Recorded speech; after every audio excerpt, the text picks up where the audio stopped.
welcome co-founders of the Touring Career Workshop and our hosts tonight, Chris Lyle and Eric Parker. Awesome. 2020. Here we are at Touring Career Workshop Virtual, coming to you live from MooTV's XR Studios in Nashville, Tennessee. Heck yes. Welcome, everybody. And you know what my favorite part of coming from a virtual studio is? What's that? We can literally go wherever we want. Anywhere? Yeah, like check this out. You guys want to go to the Chop Shop? Let's go. Whoa. I think I drove that one already. I think I want that one. Or this, a place that I think that at this point in life I could move to. Let's go to the moon. Whoa, I want to live on the moon. Heck yeah, that's mine right there. Yeah, I'll get the other one. It's good. Or let's bring it back to the earth and let's go to the ocean side. Little rocky ocean. Oh, I feel like a mighty bloated eagle. So peaceful. Anyways, let's go back to our virtual studios in Nashville. Let's do it. Guys, I think we have an incredible evening planned with a bunch of speakers coming in from Zoom, a lot of information, a lot of motivation, and we cannot wait to spend the next hour with you here from Nashville, Tennessee. With that, let's give it to Chris. 2020. Wow. This is definitely not how we wanted to bring you our annual workshop, but we are very thankful to be here at MooTV's XR Studios. You know, when the pandemic first hit the live event world back in March, a lot of us were optimistic that, June or July we'll be back to work. Then, of course, June, July came and we weren't. And then we kind of got optimistic that fall would bring us back to work. Fall came and we weren't back to work. So here we are. We're all kind of wondering, when will we get back to work? Unfortunately, myself and pretty much no one that I know of can give you a firm date of when we'll be back to work. But I do have hope. I have great hope that we'll be back to work. Live events are such an important part of the financial world of not just artists and managers, but to businesses and governments and, tax income, that it's needed. But it's also about human connection. Humans want to be connected to other humans. And as much as I love the augmented reality and virtual reality and the socially distant shows that we've had over the past 9 months, it just doesn't replace human-to-human interaction that live events bring us. That gives me great hope that we will be back. Again, unfortunately, I can't put a date on that, but we are starting to see little glimmers of hope that make me think it'll be sometime, hopefully sooner rather than later. So what will things look like when we come back? That's a great question. I've heard this analogy during this pandemic that I really like about how the live event world was like a fast-moving train, and we were busy. And of course, in March, our train came to a dead stop. So as we all know, trains don't just take off and go the same speed they had been previously going. It's going to take a chug, and then 2 chugs, and 3 chugs. So for our industry, a chug might be a festival or a show, and then maybe 2 festivals or shows, and so on, so that hopefully we get back up to speed and as busy as we were before. So then the question is, what kind of landscape are we looking at when we come back? What does it look like? Well, there's going to be the physical act of walking into a venue.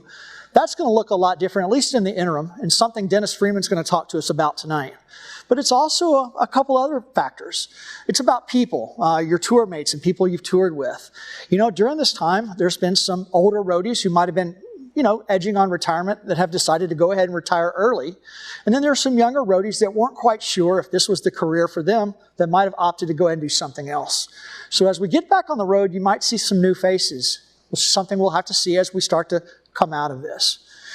Budgets is another factor. I highly suspect that, at least in the immediate, as we get rolling again, budgets are going to be tighter. So that brings us to the question of what people are cut from a tour budget, what gear is cut from a tour budget. But I do suspect that, at least to catch up for all that we lost this year, we're going to have tighter budgets to work with for a while. And then lastly, there's the vendor aspect. This whole pandemic's been really hard on our vendor friends because in January and February, a lot of them spent a lot of money to put tours out on the road in March and beyond that never happened. And that's an extremely stressful thing, and we hope and pray that all of our vendor friends can make it through this as well. But again, I do have great hope that we will get through this, and I have confidence that we will because I believe in live events. Now look, the bottom line is the past 8-9 months have been very stressful, and stress takes a toll not only on us physically, but mentally. It's tough.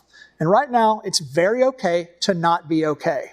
And I would encourage you that if you need someone to talk to, there are resources available, including our very own Touring Career Workshop All Access program. Never hesitate to use those. It's a great asset, and there's nothing wrong with going and talking about what's going on. So I encourage you to use that. One thing that's just always, I've always loved about our industry is how we come together to get things done. And during these past 8 to 9 months, even when our industry is probably one of the lowest points it's ever been in, we've come together to do some really, really amazing things.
That is right. Together we will win, and I firmly believe that. To start our evening tonight, I'd love to bring out Miss Joy Black. If you've ever been to a TCW before, you've seen her. She's been with us the entire time. She's a certified public accountant. And Joy, what I would love to know is, what do we need to be prepared for with the 2020 taxes, with all the relief aid and the grants that we've received? Thanks, Eric, for having me on the panel again this year. With the big unknowns, everybody's like, well, all this money I've gotten. Well, the only one that you listed that is not taxable is the stimulus payments that everybody received. As far as all facets of unemployment payments, they are fully taxable. If you did not tell your respective state division of unemployment to withhold on your unemployment payments, you have paid nothing to the federal government towards any tax liability due.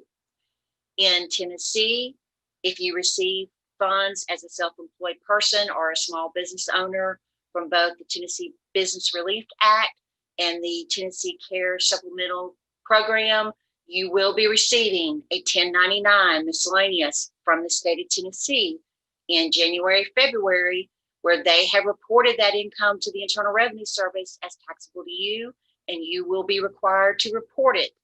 The catch is, depending on what box they put those funds in, whether it's reported in box 3 under other income or it's reported in box 7 as non-employee compensation, can have a tremendous impact on your business. Parker, you mentioned the issue of grants received from different businesses and organizations. The taxability of those funds received is contingent upon the decision of that organization as how they want to handle it. If you receive a form from them, such as a 1099, then you're going to be required to report it as income. With some other things, everything is going to be dependent upon what you need addressed on your personal tax return. 2020 taxes is going to be one of those years that if you are a self-employed person, it is very important that you understand all the intricacies of how to report all these different forms of income, what I commonly refer to in my profession as anomalies, because they don't happen all the time. With the issue of PPP loans, a lot of people are like, oh, it's free money, it's been forgiven. Well, yes and no. If you got loan forgiveness from your financial institution, that's great. You don't have to pay anything back. However, the big caveat is, for every dollar of loan forgiveness you received, you cannot take expenses that were used to get loan forgiveness. So you could potentially have profit or a lower loss than you had originally anticipated. You need to take that into consideration. This is definitely one of those years that you need to start planning for your tax preparation now. Do not wait until March, April, if you get extended, August, September, October. You need to take the bulls by the horn now and be proactive, especially if you are not able to work. Get all your ducks in order and have everything ready to go once the floodgates of tax season open up. Awesome. Joy, you had said that we need to take the bull by the horns. What is it that we need to be doing right now today? As touring professionals, what's our next step? Where do we go from here to make sure that we're prepared for our taxes in 2021? Well, the only thing I would advise you to do today is start getting your summaries of all your income and expense sources, apart from any federal monies received, together. So you already have that information tabulated and compiled. Regarding the issuance and receipt of tax forms, wait until you get the form. The forms won't come out until the end of January. So you probably won't receive them until sometime in February. Get the forms, look them over, see what, especially with any grant money received from various places, states, organizations, see where they report the funds, whether it's in box 3 as other income, which should not be subject to self-employment taxes, or in box 7, which is non-employee compensation subject to self-employment taxes. And you have to make a personal, hard analysis of yourself. Am I capable of dealing with all the complexities and oddities that are showing up for 2020? And then if you don't feel like you're comfortable handling 2020 on your own, seek the assistance of a tax professional. And, just to make sure that you don't have a problem or unintended problem arise with the IRS down the road. Thank you so much, Joy. Thank you for all that great information, and thank you for being a part of the Touring Career Workshop family. Thanks, Eric. I've always considered it a privilege to participate with you all and help your industry in any way I can. Thank you. And now we're going to hear a few great messages from our sponsors.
Welcome back.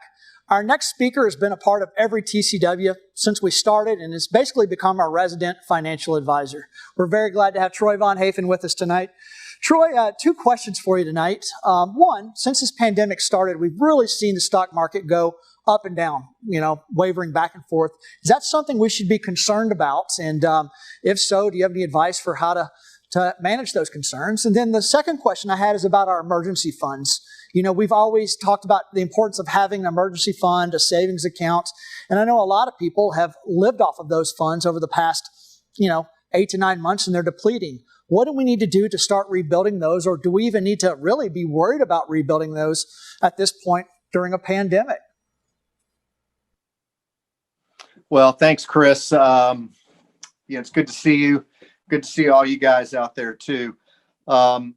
Let me just start by saying, hey, this has been a tough year, right?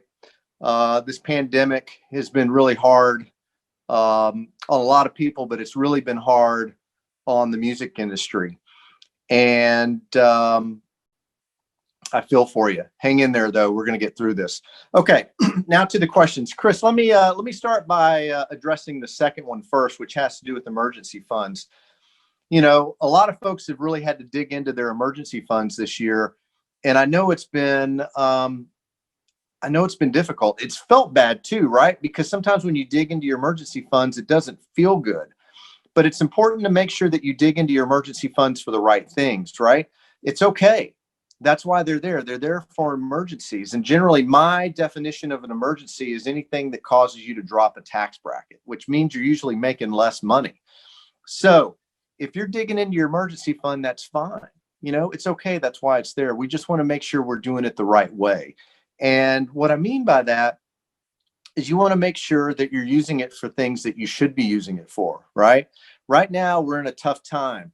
You know, we don't need to be going out and buying a new car. You don't need to buy a dune buggy, you know, none of that stuff, right? We just need to be getting what we need to get in the essentials for life, really. Now, it doesn't mean that we have to walk around with our head down and we can't have any fun.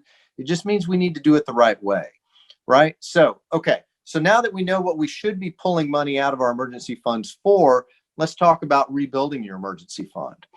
You know, right now we're in survival mode. I'm not really worried about rebuilding. Let's get through this. Let's get through the pandemic. Let's get everybody back to work, and then we'll rebuild. But for now, it's just about making sure that we're not going to dig a hole that we can't dig back out of. And that's why we have an emergency fund. So look, if you need to use your emergency fund, it's fine. But avoid, if you can, any consumer debt. You know, don't go out and, run up your credit cards for stupid stuff, right? Don't buy a car on credit, those types of things. So our emergency funds are in place for emergencies. That's what we should be using them for. Okay. We'll get to rebuilding them at a later date, maybe, but right now, don't worry about that. Just survive. Okay. All right. Now, the market. Chris, your question about the market, I've heard a little bit this year. The market slid heavily in March. It rebounded in April very strongly, and it was great to see. And it's still been moving up since then.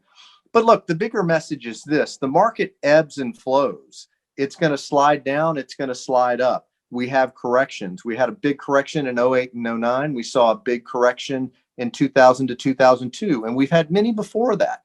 The market's going to rebound. But the key is understanding risk. And I know this starts to sound a little technical speak-wise, but look, the market slides. The most important thing that you need to understand is how much risk you should be taking, okay? And what do I mean by risk? How much should you be balanced in your portfolio to the riskier side, which is equities? Understanding balance, right? What should your portfolio look like in terms of equities versus interest earning or stocks and bonds? And there's stuff that you can do to help you determine that. And if you can understand your risk profile, it'll help you to understand how much you should have at risk. And one of the things that goes along with this is time horizon.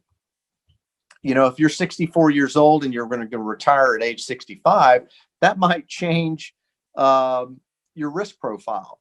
If you're 25 years old, you may have a different risk profile. But understand this: just if you're young, that doesn't mean that you just need to be extra risky. It also just needs to mean that you need to be smart. And the only way that you can take on risk, this is really important, is if you have other things in place. If you have a solid foundation, and one of those pieces of that foundation is your emergency fund, right? That then allows you to take on risk. Okay. So know your risk parameters, and that really will help you to deal with these ebbs and flows that we see in the market. Look, let me close with this though. It's important to understand that the decisions we make are not based upon what I consider the recency effect, right? Okay, so if the market is doing well, I've heard people come to me and say, hey, I want more risk because the market's doing well. Or, hey, the real estate market's been doing really well. I'm going to buy some rental real estate. Or my job's doing really well. I want to go out and buy that dune buggy, right? Look, past performance does not equal future results. So it's really important that you develop your financial world based upon parameters that fit you, right?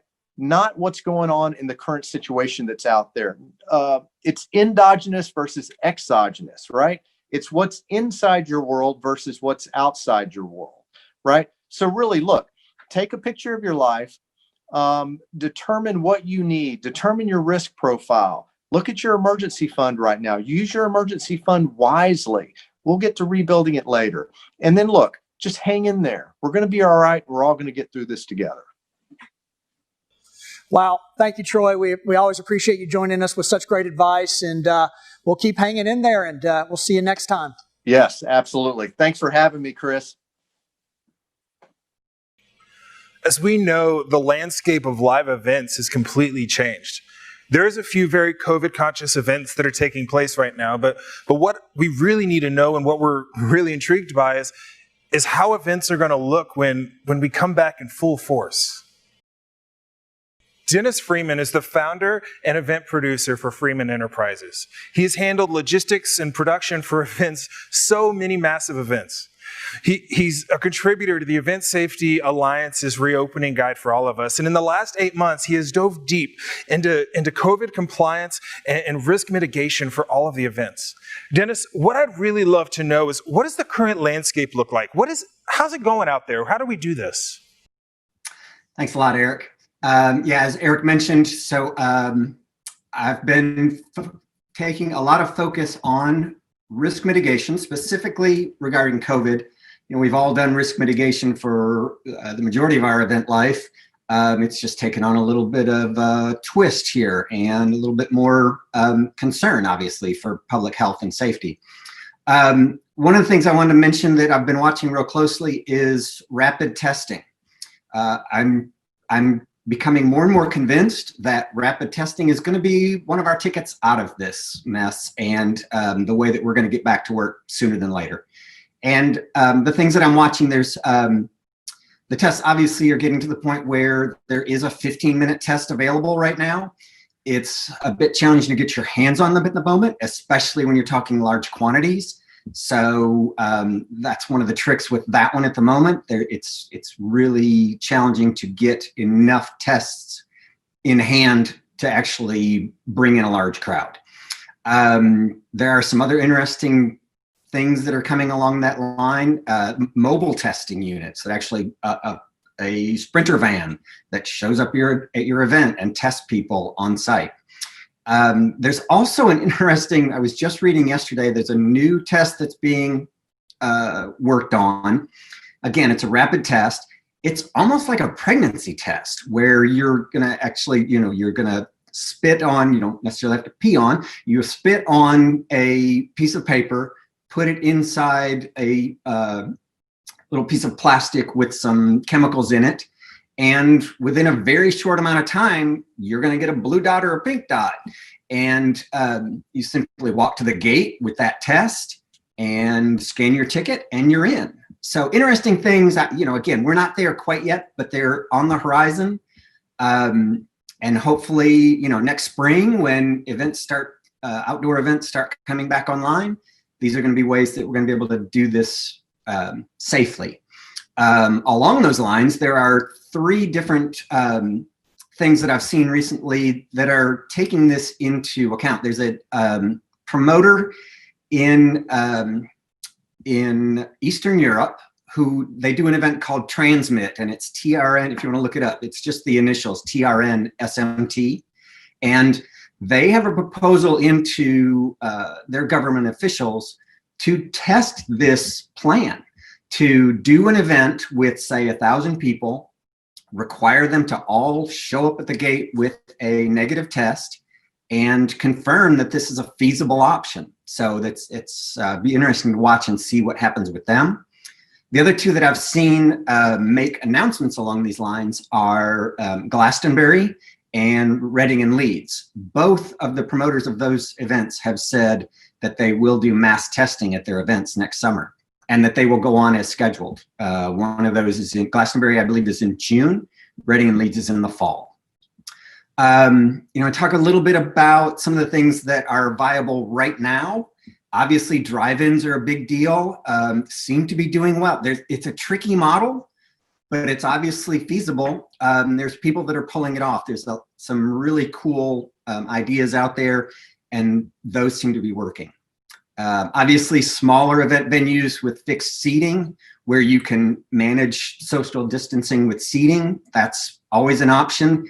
Of course, the challenge there is finances, getting enough people in the door to actually make a profit. And then the other thing that I've seen, and again, it's a bit of a challenge with finances, but these pods, where you basically buy a pod for you and 5-6 friends and utilize those pods for social distancing. A couple of other things that are going on that are helping our worlds backstage go well, and even like some of the video shoots that I'm seeing happen right now, is it's becoming obvious that it's very important to add a COVID compliance officer to your budgets, and to put that person in charge of making sure all of these different protocols are in place. There's some other interesting technologies as far as social distancing. There's actually a lanyard that you wear. The technology or the company is called Beep, and it literally beeps when you get within 6 foot of someone. But the other cool thing about that technology is that not only does it beep, but it's also tracking. So somebody on the other end is tracking all of this information, and it basically has a spreadsheet. Employee number 2 became within 6 feet of employees number 3 and 7. So if down the line employee number 2 comes up with a positive test, it's very easy to go back and contact trace those folks that were also in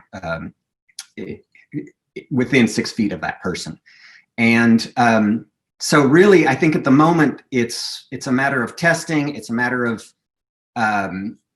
contact tracing, having a COVID compliance officer on site, and obviously the things that we're all trying to do anyway, the masking up, the washing your hands all the time, and social distancing.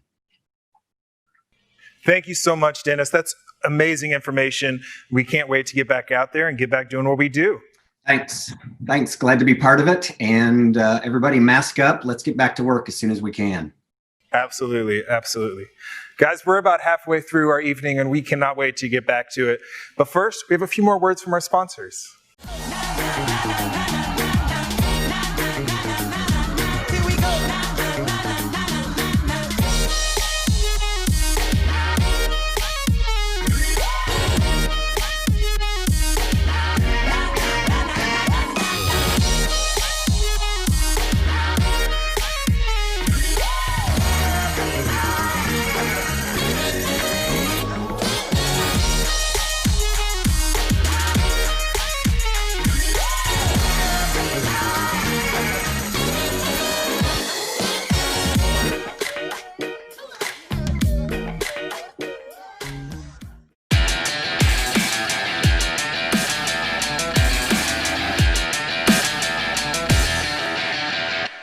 We're here in our Los Angeles warehouse with shelves and shelves full of lights, as you can see. Obviously, these are all supposed to be out on shows, now on tour, as were we all. So looking forward to better times. In the meantime, I think it's fantastic what Chris, Eric, and the whole team at Touring Career Workshop have been able to do. So congratulations to them. I hope you have a great night. I hope you're learning lots, and we'll see you soon.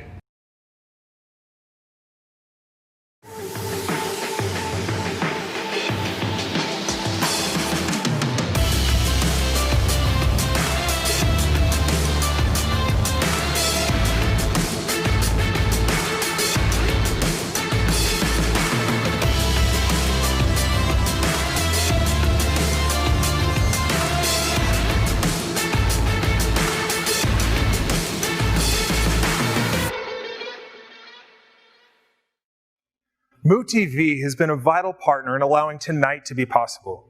They've graciously invited us into this studio to be able to come live right into your world tonight. I would love to invite MooTV owner Scott Scoville to talk about how this pandemic has affected them. 2020 did not end up being the year we wished it was. It started off so good. January looked great, February looked great. Here at MooTV, we spent every dime we had accumulated last year to get ready for the biggest year yet. I sure do wish we had some of that money back. So what do you do when a huge pandemic shuts down your entire industry? Well, I'll tell you what we did here, and I think there's a lot of parallels into what you probably already did, or hopefully did. The first thing we did is we assessed our situation. What's going on? And then here's the hard part. We accepted it. You could spend a lot of time and energy fighting the idea that our industry is shut down, being angry about it, wishing people would open venues. That's not productive. And I think that we all needed to accept that what's happening is not our fault and beyond our control. And as such, we need to go ahead and be ready to accept help. We went ahead and got a PPP loan. That was only 8 weeks worth of coverage, but it was something. And so I would ask you, what help have you gotten? I hope you weren't too proud to get unemployment, to go ahead and take the offerings from Music Cares, Live Nation, the Music Health Alliance, ACM Lifting Lives. Those are all great things available to you, because this is the year where we need help, and it's not our fault. You know, another great thing you can do for yourself is Brad Paisley has a thing called The Store. He and Kimberly, his wife, started it. It's a beautiful thing. It's a grocery store for people who are food insecure. Brad has made sure that anybody from the touring industry can go there and get free groceries. The way they're operating because of COVID is you just pull up in your car, you give them proof of your ID and proof of unemployment. So that could be an unemployment slip or a note from your previous employer. And you walk out of there, drive out of there, with 2 bags of good groceries. Well, that may not feel like the sort of thing you want to do because you're a proud person, but think of it as an investment. What if you go ahead and take the groceries now because you're in a situation that is not your fault, that is beyond your control, but what if you know in your heart you're going to pay it forward in the future? So what if 2 years from now, when you've got your feet back under you because everything's going well again, in July and in December, maybe you just send $40 to the store, something to contribute to help somebody else whose turn it is for their world to be disrupted in some way that was beyond their control. I think this is something that we all should be going ahead and taking advantage of. So get the help you can. We did here. Don't be too proud to do that. The next thing we did, and I hate this word because it's so overused, but we pivoted. We thought, what can we do? We can't do live shows. What can we do in this year? Well, Garth Brooks called, and in the beginning of April, he wanted us to do a CBS special. I've never produced a CBS special. We've never done anything like that. Frightening, but we did it, and it went well, and it made us a little money. And with that, Brad Paisley said, well, if you can do that safely, Bud Light wants me to do an arena-size show next door in the steel mill. Could we do that? We pulled that off safely, a full arena-size show. No audience, but we did that. When Garth saw that happen safely, he said, well, I want to do these drive-in shows. So he did this drive-in series of shows at the steel mill also. And with that, he brought in Clare Brothers and Bandit. And we thought, well, as long as all this production's here, why don't we leave a small chunk of it behind? And we built a turnkey studio next door. That studio is not making enough money to replace 30 tours, but it's making some money, and some money's everything in this year. So what does that mean for you? Maybe on tour you made $1,000 a week, just to pick a really round number. Is there something you could be doing for yourself that, while is only $500 a week or even $250 a week, will help you get through this time? Can you be delivering Uber Eats? Could you be delivering Amazon packages? Gosh, they've got to be hiring drivers, right? It's Christmas time. Maybe you're helping your friend landscape or something. Is there something you can do, even if it makes you a little money, that helps you get through this time? And don't be afraid to do that. Don't be too proud to do those things. That's what we're doing here. Another thing we're doing here that I'm really proud of is this big, beautiful XR stage. Had a couple of really smart employees say, hey, we have all the pieces to do this pretty much. Do we want to invest just a little bit more and make this XR stage happen? And so we've invested a little bit more and built it, and it's another revenue stream. So I think when this is over, why would we stop making XR videos? They're really cool, right? Why wouldn't we keep that revenue stream? So my next question to you is, how can you come out of this virus better than you are now? We're going to come out of this with a new skill under our tool belt. Hell, we're also doing math videos upstairs. We're creating videos in a new little studio we built upstairs that teach kids math. That's something that we don't need to stop doing. That's another revenue stream that we'll keep next year, and we'll be able to employ people on like Tuesdays and Wednesdays when the tours aren't out doing those things. How can you, like us, exit this with some new skills and a better person in some way? So can you teach yourself some new software? Can you learn to edit? Can you study up on the new lighting console, sound console? Is there something you can do to make yourself better now that you have time to invest in yourself in that way? That's hopefully what we've done here. We are living in an epic time. This is a historical time, right? And so when we look back on this and we're telling our grandkids about this, probably the worst year of our lives, what will we tell them? Well, hopefully we'll tell them we accepted our situation, and then we got the help we needed to get through it. We did what we needed to get through it, including getting help from the store, you know, Live Nation Music Cares, ACM, Music Health Alliance, unemployment. We did those things. Then we found ways to make money for ourselves and take care of ourselves, and we exited this as better people. Who, out of any industry you could think of, is better equipped to make it through something like this? If you look at the touring industry, we are the people that make it happen. We are the people that go into the venue every day, no matter what happens, rain, snow, sleet, traffic jams, technological problems. We have to make the show happen every day. We are people who make it happen. My question to you is, in this unbelievable year, in this the worst of gigs, the gig of 2020, how will you make it happen for yourself? And will you come out of this proud of who you are and how you did it, and with some new skills? And I think if you handle it right, you can do all those things. That's my wish for us here at MooTV, and it's certainly my wish for you. Good luck, and I'll see you in a better year. Awesome, man. Thanks again to Scott Scoville for being here for that message. I mean, that's just an incredible message he's delivered tonight. So our next guest has done an incredible pivot during these times, and if you follow him on social media, you've watched this pivot evolve from its very beginning to where he is now. But I'd love to welcome our next guest, Zito. Hey, man. He's become the cinnamon roll king. I am the cinnamon man. Yes, you definitely are, man.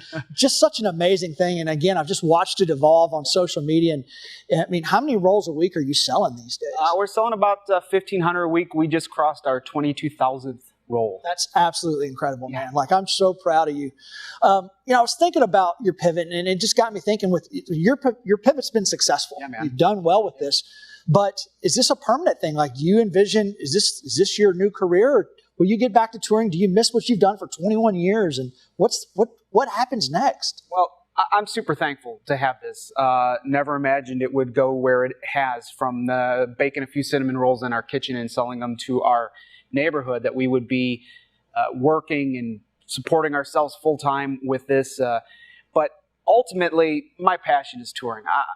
The basis of this business started because of my passion for touring. As a production manager, I am used to being the guy to make the call to crew and saying, hey, come on board, let's go, I've got this, and we finish this tour, we go to the next tour and the next tour. And so I feel a real passion for this industry, which is what bred Rock and Rolls Nashville. And when we started, from the very beginning, we said, hey, let's support the music industry. We came up with our motto, buy a roll, save a roadie, because I wanted to give to the community that I love. I want to be able to support the crew. So we donate a portion of every roll to Music Cares, which has been really exciting.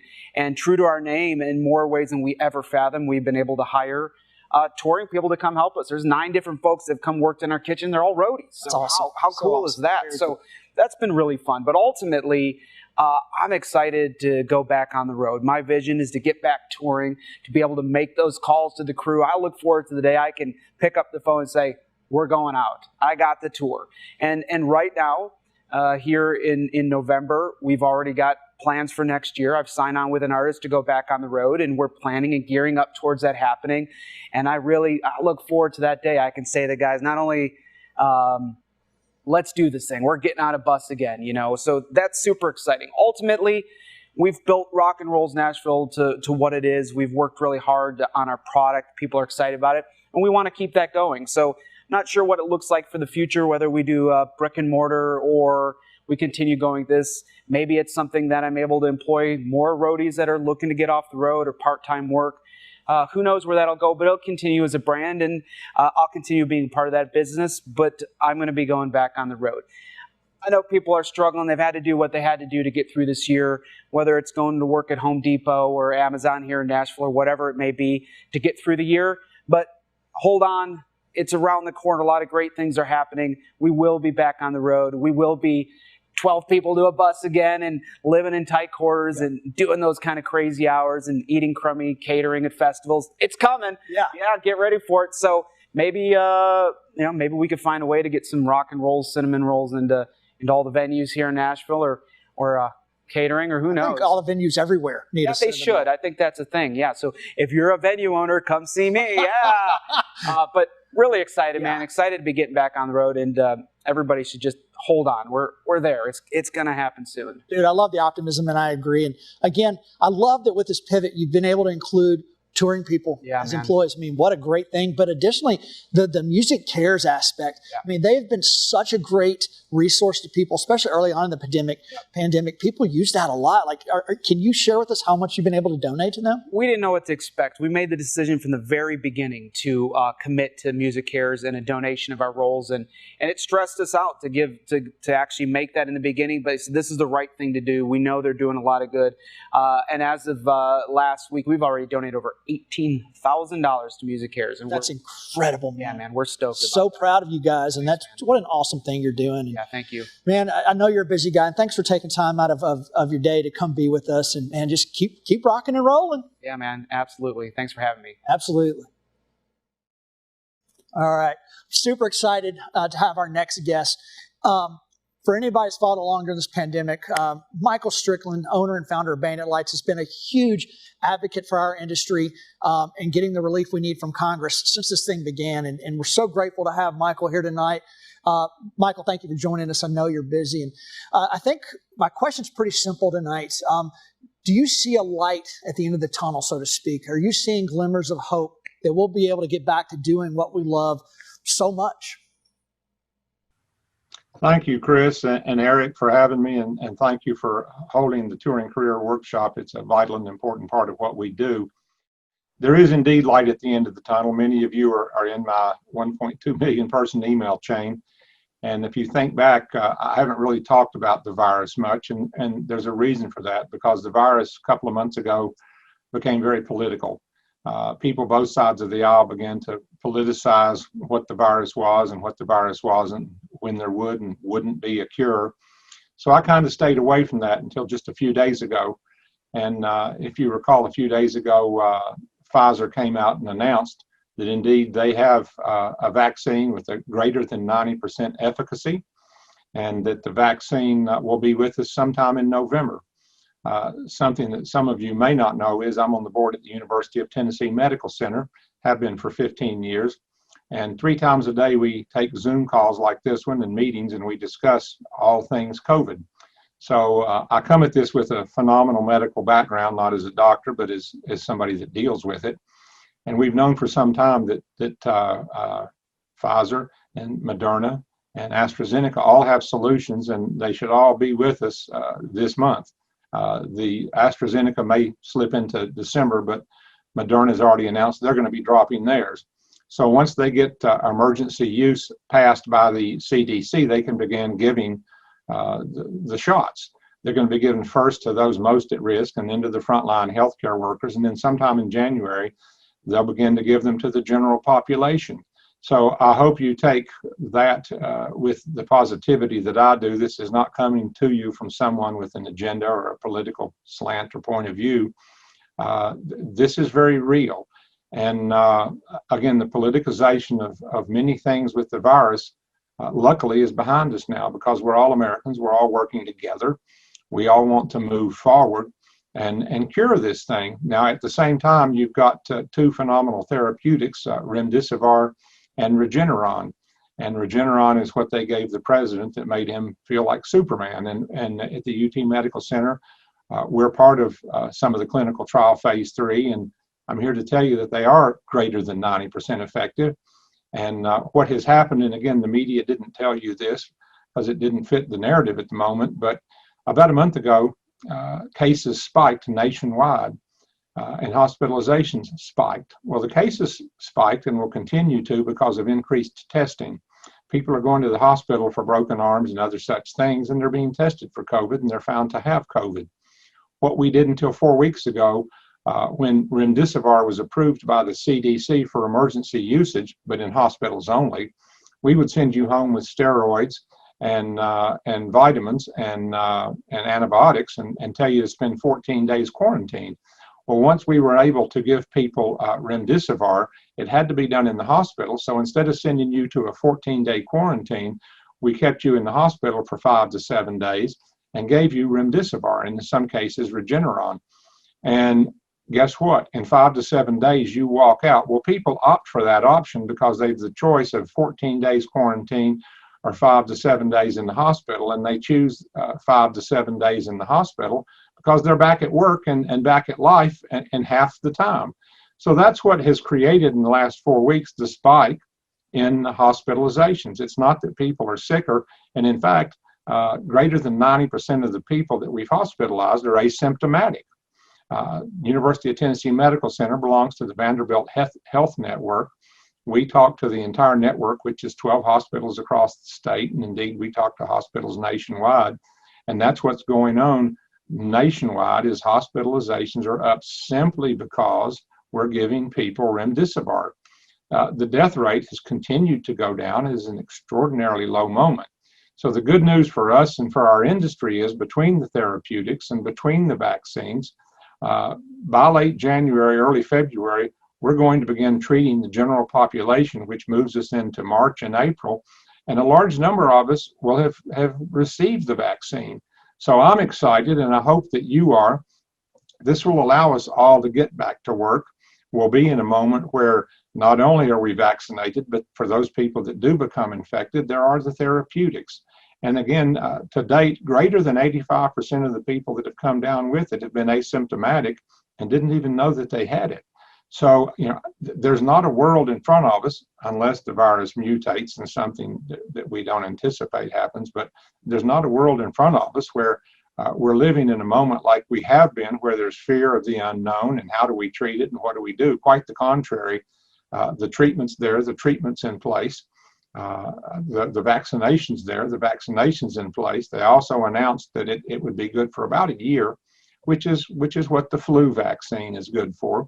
So I hope you're as excited as I am. We'll be getting back to work, and there is a light at the end of the tunnel, and it is the vaccines, and it is the therapeutics that we have out there. And again, I'm super excited about that. I hope that you are. Feel free to call me. Many of you have my email or my phone number from my email chain, but I'm happy to talk to anybody. And again, I'm not just saying this for any reason other than that's what lays in front of us. And I'm coming to you from a point of view of being 15 years on the board at the UT Medical Center and working within this space. So everything's looking good. Keep your chin up. And I'll close by saying two things that I say quite a lot. First and foremost, you've always got a choice. You can choose to do nothing, or you can choose to do something. I choose to do something and continue to fight for relief from the federal government, because we do still need it. And I hope that you too choose to fight for relief alongside me, because there is relief coming. I believe we'll get partial relief in November and some more in the next year. And then the next thing is, if you think you can or you think you can't, you're right. It takes a positive attitude to move forward, and we've got to have a positive attitude. We've got to believe in ourselves. We've got to believe in the future, and we've got to continue to push forward for the relief that we need from the government. I think that they will begin doing it. And don't ever let it get you down, and just keep pushing forward. Again, thank you, Chris and Eric, for having me. And I look forward to seeing everybody as we move forward and move away from COVID. Thank you so much for being here tonight, Michael. We know you're really busy right now. Well, thank you, Chris. And remember, everyone, if you think you can or you think you can't, you're right. Onward and upward. Thank you. Awesome. All right, now we've got a few words from some of our sponsors.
As we wrap up tonight, I want to have a conversation with you about overcoming this anxiety and stress-filled mentality, this consciousness that overtakes our entire body. And for me, I don't know about you, I'm assuming the same, but I've spent so much time the last 8 months just overcoming my own mind. You know, our perception is the reality, and for me, my perception is that my entire world is collapsing. I'm unsure how I'm gonna pay my bills or my rent or for my car. You know, when we get into this space, what happens? Our entire body starts shutting down. We get less sleep. We eat worse. We drink more. We aren't able to fully understand and encapsulate everything that's happening in life because we're hyper-focused. Will you guys indulge me on something? Could we just take a step back real quick? Could we just take a quick step back? And in fact, let's go somewhere else. Let's go somewhere with trees and water. Yes, with birds singing. Sometimes we just need to take a moment, take a breath. You know, in December of 2019, I went and I got a tattoo. You got this. If you know me, you know that I'm pretty branded with you got this. At this point, people see hats all over the country and they're like, oh, you know Parker. Because this is who I am, and I firmly and truly believe it. This year has tested that more than ever, and I realized that I didn't get it for the reason that I thought last year was that I would look cool when I stood like this. I got it so every morning in 2020, I could wake up and I could look at this tattoo, and I can remember what it was about. I can remember the meaning and the definition of you got this from me. The definition is no matter what life throws your way, you have what it takes to overcome it and to come out on the other side bigger, better, and stronger than ever before, no matter what. You know, life is a cyclical thing. There's highs, there's lows. And I know that at some point, this moment of history is going to be just that. It's going to be a chapter of a book that we share with our grandkids, and I cannot wait to turn that page. But right now, the reminder that it is cyclical, that we will continue on. Because some days I don't know, I don't feel that. So I would look in the mirror and I would remind myself this one more time. No matter what life throws your way, you have what it takes to overcome it and to come out on the other side bigger, better, and stronger than ever before. The other thing this tattoo reminds me of is this other saying that I tell people all the time, and I got to use it on myself. It's that all things happen when they happen for a reason. And I could look back through my life and see over and over the reason that things happened, and it's all building upon who we are as a person right now. That's not to say that it's easy or it's fun or it's exciting. That's to say that there's a lesson in everything that you face in life. You know, I came up with these 4 steps that I have been doing continuously this year. These 4 steps that when I get in this manic episode, when I get in this phase in my head, I'm able to take that and do these things, and I'm able to kind of step out of it. Step number 1, we already did. Go somewhere. Get out of here. If that is go in your room and listen to music, for me that would be Lonely Island. Listen to music in your ears and close your eyes and just be present, do that. Or if that's to go on a long drive, I love drives. That's how I find my peace. That's how I get out of here. That is where I do. And I think I put more miles in my car in the last 8 months than I have in the last 4 years that I owned it. Do whatever it is for you to just take a moment and take a step back. The second step is to find gratitude. There is gratitude to find in every situation of life. And whether when you go outside, you feel the sun or the wind in your hair, or if you're out in the rain and you remember what it was like to be a little kid and you had the most fun playing in the rain puddles, whatever it is, and the smallest things, if it is the smallest things, find gratitude in those things. The third step is to sit down and write a list of your next goals. No, these aren't vision board things or huge, overwhelming accomplishments that you're trying to find, that you're trying to overcome. These are the next things that you can possibly do to step out of wherever you are right now to survive. These are things like call a friend and talk about that business idea that you've had with them or you've communicated about. Or to apply to a few jobs today. Or to start making something that you can sell to at least be able to pay your rent for your car. These are small baby steps. And then the last step in this entire thing is to take action on one of them. It's easy to get lost up in looking at a list of 4 or 5 things and saying, I can't do all this, but just do one. We're looking for momentum here. We're looking for achievement and accomplishment and feeling like we've actually done something with our life that day. It's the same reason that so many people will tell you to make your beds in the morning. Because when you make your bed, you start your day accomplishing something. Make your bed or do something from this list. Accomplish something for you. And look, this is an incredibly difficult time. It is for me. It is for so many of my friends. And we should all have a group of people around us that we can have no judgment conversations with. That we can talk about how we're feeling and be truthful and honest. And I would encourage you in this time to have those conversations. To talk about how you're feeling and how you're stressed. And to be able to relate with one another. And if you don't have those conversations or you don't want to talk to your friends about it, go find a professional. Find somebody that can help you just outline exactly how you're feeling and where to go from here. That is something that has been vital in this phase of my life for sure. And if you're having a hard time with either one of those, please reach out. I would love to at least be somebody in your corner. Somebody that understands. I can promise you this. The sun will rise again. We will be out on the road again. In this moment of history, it will end.